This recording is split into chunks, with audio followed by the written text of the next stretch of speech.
TV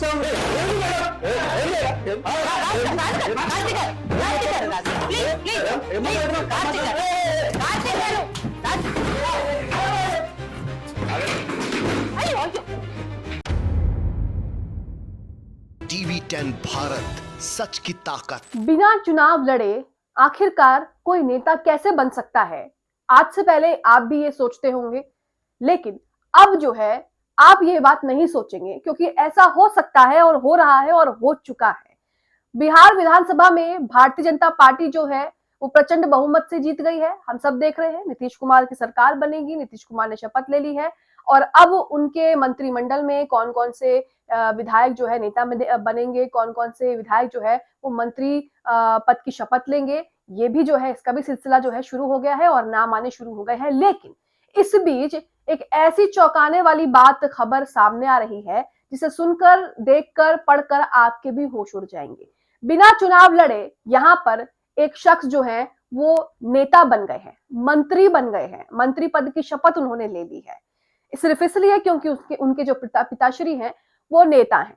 अब ये क्या हुआ है, कहां हुआ है, कैसे हुआ है, ये भी आपको बताते हैं। लेकिन सवाल ये है, जब आप बिना किसी विधायक या बिना किसी शख्स को, विधायक भी क्या बोलिएगा, बिना किसी शख्स को वोट दिए बिना नेता बना देंगे, बिना चुनाव लड़े उसे नेता बना देंगे, तो वहां के क्षेत्र का क्या होगा? क्योंकि वो शख्स जमीन पर नहीं उतरा। उस शख्स ने उन लोगों की समस्याएं, पीड़ाएं और उस जगह पर, उस विधानसभा में क्या कार्य होना है, क्या विकास होना है, ये सब तो देखा ही नहीं है। तो ऐसे में जब उसको मंत्री बना दिया है तो उस जगह का क्या होगा, उस विधानसभा का क्या होगा? और विकास की बात तो आप छोड़ ही दीजिए। क्या है पूरा मामला आपको बताते हैं। इसी के साथ आपको यहाँ पर यह भी बताएंगे कि लाइव डिबेट में भारतीय जनता पार्टी के नेता, प्रवक्ता किस तरह से जो है हाथापाई कर रहे हैं। जब उनके हमलों का जवाब दिया गया तो उनकी सिट्टी पिट्टी गुम हो गई। वीडियो सोशल मीडिया पर वायरल हो रहा है। सबसे पहले तो देखिए, बिना चुनाव लड़े आखिर ये शख्स कौन है जो मंत्री बन गया है। नमस्कार, आप देख रहे हैं टीवी 10 भारत और मैं हूं आपके साथ मुनमुन रहमान। सबसे पहले बात करते हैं कि आखिर ये शख्स कौन है जो बिना चुनाव लड़े ही मंत्री बन गए हैं। आप अपनी स्क्रीन पर न्यूज 24 की खबर देख रहे हैं, जिसमें लिखा भी है कि बिना चुनाव लड़े मंत्री बने ये नेता, सीट शेयरिंग में उपेंद्र कुशवाहा से एनडीए की हुई थी ये डील। तो उपेंद्र कुशवाहा के बेटे हैं दीपक प्रकाश।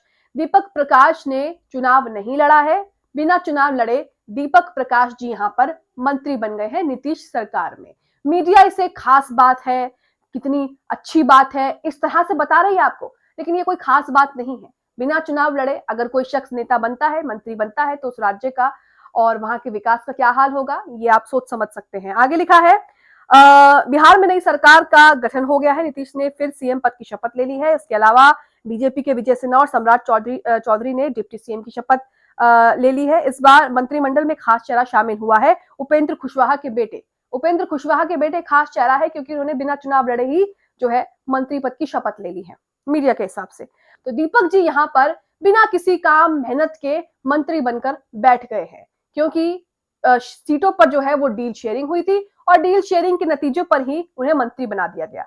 अब सोचिए, जिस भारतीय जनता पार्टी को बिहार में जिताया है वो किस तरह से किन लोगों को मंत्री बना रही है, और अब बिहार में क्या होगा, उसके विकास का क्या होगा, ये तो अब राम भरोसे है। इसी के साथ बीजेपी नेता डिबेट में क्या कर रहे हैं ये भी आपको दिखाते हैं। भारतीय जनता पार्टी के जो ये प्रवक्ता हैं, प्रवक्ता नेता जो भी हैं, ये किस तरह से यहाँ पर जोर से चिल्लाते हैं पहले तो, और उसके बाद मारपीट जो है वो मचाना शुरू कर देते हैं। अब इस तरह का जो व्यवहार है वो किसी नेता प्रवक्ता को तो शोभा नहीं देता है, लेकिन भारतीय जनता पार्टी जो है वो समय समय पर इस तरह की हरकतें करते हुए देखा जा सकता है। मनजीत घोषणी ने वीडियो शेयर किया, लिखा है भाजपा प्रवक्ता भूल गया वो किस पर हमला कर रहा है। टीवी डिबेट में सवालों से भागने के चक्कर में भाजपा प्रवक्ता ने कांग्रेसी पर हमला किया। जब कांग्रेसी ने पलट कर पेला तो बाकी आप समझदार हैं। वीडियो आप देखिए, आप भी समझ जाएंगे।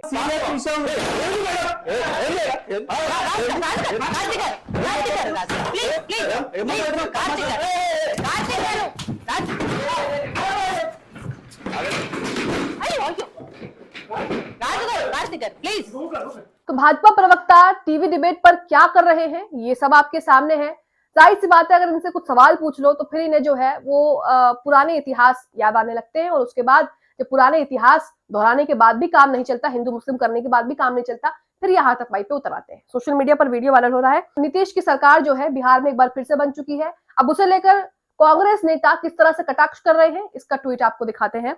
आप अपनी स्क्रीन पर लुटियंस मीडिया का ट्वीट देख रहे हैं, जिसमें भूपेश बाघेल के ट्वीट को कोट करते हुए लिखा है कि नीतीश कुमार आज मुख्यमंत्री पद की शपथ लेने जा रहे हैं, इसके लिए मैं ज्ञानेश कुमार को बधाई देता हूं।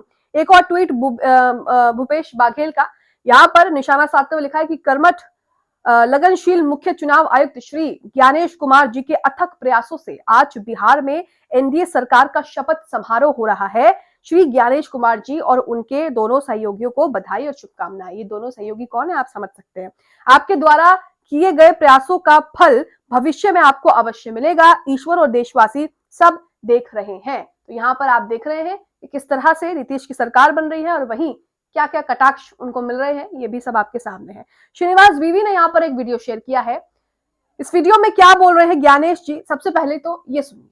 हलफनामा देना होगा या देश से माफी मांगनी होगी, तीसरा विकल्प नहीं है। ज्ञानेश जी यहाँ पर क्या बोल रहे हैं आपने सुना, हल्फनामा दो या फिर माफी मांगो। ये किसके लिए बोल रहे हैं मैं ये भी बताऊंगी। ये राहुल गांधी के लिए बोल रहे हैं कि राहुल गांधी जिस तरह से लगातार इसी पर सवाल उठा रहे हैं, वो चोरी को लेकर जिस तरह से वो भंडा फोड़ रहे हैं, जो तस्वीरें हमें देश भर से देखने को मिलती हैं, बिहार चुनाव में भी देखने को मिली कि वीवीपैट की पर्चियां सड़कों पर बिखरी हुई हैं, ट्रक जो है वो स्ट्रांग रूम में घुस जाता है बिना किसी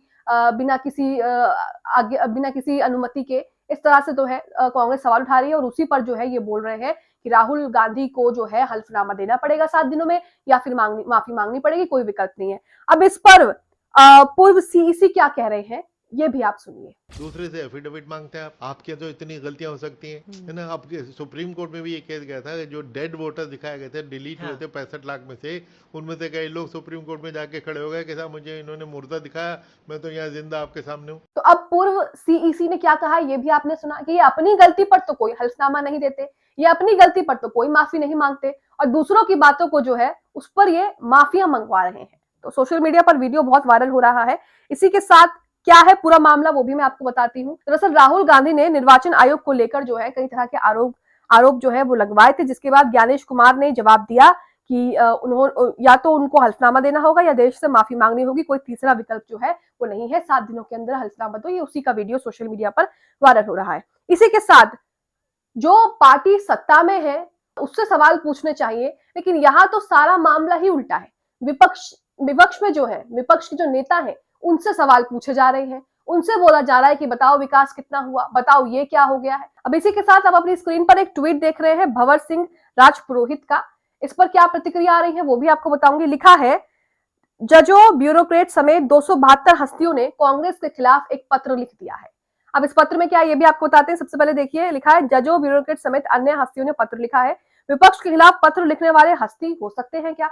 अरे विपक्ष से क्या ही सवाल पूछना, जो सरकार में है, जो सत्ता में है, जो केंद्र में है, जो पावर में है, भारतीय जनता पार्टी, उनसे सवाल पूछो, उनके खिलाफ पत्र लिखो और उनके खिलाफ पत्र लिखने पर ही तो जो है आपको वाहवाही मिलेगी कि आपने सरकार से सवाल पूछ लिया है। वाह, ऐसी कोई हिम्मत जो है वो नहीं दिखा पाता। लेकिन यहाँ पर विपक्ष से सवाल पूछने वालों को हस्तियां कहा जा रहा है, उसी पर कटाक्ष है।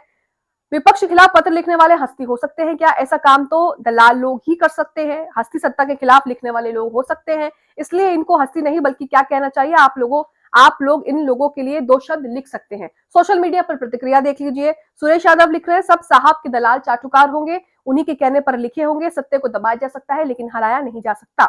तनु यहाँ पर कह रही हैं कि बिल्कुल ऐसा काम सिर्फ और सिर्फ दलाल लोग ही कर सकते हैं।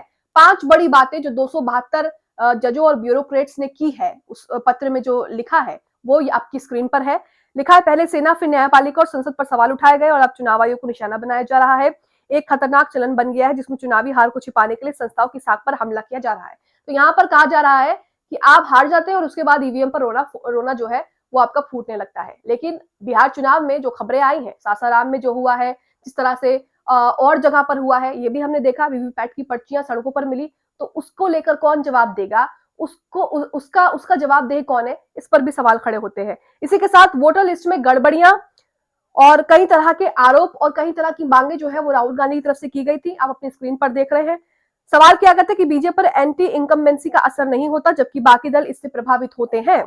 पहले कम तकनीक में चुनाव जल्दी हो जाते थे, अब महीनों तक चलते हैं, एक दिन में चुनाव क्यों नहीं होते। ये राहुल गांधी की बातें हैं, जो भी उन्होंने आरोप लगाए थे, जो भी मांग थी, जो भी सवाल पूछे थे, वो सब है। इसी के साथ आपको बता दें कि 272 परिशिष्ट नागरिकों ने खुला पत्र लिखकर लोकसभा में विपक्ष के नेता और कांग्रेस पार्टी की उन कोशिशों की निंदा की है जिसमें वो संवैधानिक संस्थाओं पर सवाल खड़े करते रहे हैं। इन नागरिकों में 16 पूर्व जज, 123 रिटायर्ड ब्यूरोक्रेट्स, 14 राजदूत और 133 पूर्व सैन्य अधिकारी शामिल हैं। तो ये खुला पत्र है जो उनके खिलाफ लिखा गया है और कई तरह की बातें जो है इसमें कही गई है। इसी के साथ भड़ासपुर मीडिया का ट्वीट आपकी स्क्रीन पर है जिसमें लिखा है कि बिहार में कैश फॉर वोट की गूंज, ट्रक, अंधेरा और कूड़े में वीवीपैट आयोग पर धृष्टांत होने का ठप्पा। यहाँ पर उन्होंने जो कुछ लिखा है वो आप पढ़ सकते हैं। यहाँ पर साफ साफ लिखा है कि क्या बिहार विधानसभा चुनाव में पैसे लो और वोट दो की इस तरह की कोई योजना या राजनीति चल रही थी? क्योंकि जिस तरह से वीवीपैट की पर्चियां मिली, महिलाओं के खाते में जो प्रचार है, जो चुनाव प्रचार है वो खत्म होने के बावजूद भी जो है चुनाव तक भी उनके खातों में पैसे जा रहे थे, कहीं ना कहीं इसी योजना की तरफ इशारा करता है। जो बांग्लादेश में हुआ चुनाव आयोग के साथ वो इस देश में भी हो सकता है, क्योंकि जिस तरह से चुनाव आयुक्त बड़ी बड़ी बातें तो कर देता है लेकिन चुनाव के बीच, प्रचार प्रसार के बीच उसकी पोल भी खुल जाती है कि क्या कुछ हो रहा है और इसी के साथ कितनी धांधलियां चुनाव में जो है वो देखने को मिलती है। अब आप इस खबर को लेकर क्या सोचते हैं? इसके साथ ही जिस तरह से उपेंद्र कुशवाहा के बेटे दीपक प्रकाश बिना चुनाव लड़े मंत्री बन गए हैं, इस पर आपकी क्या राय है? कमेंट बॉक्स में जरूर बताएं।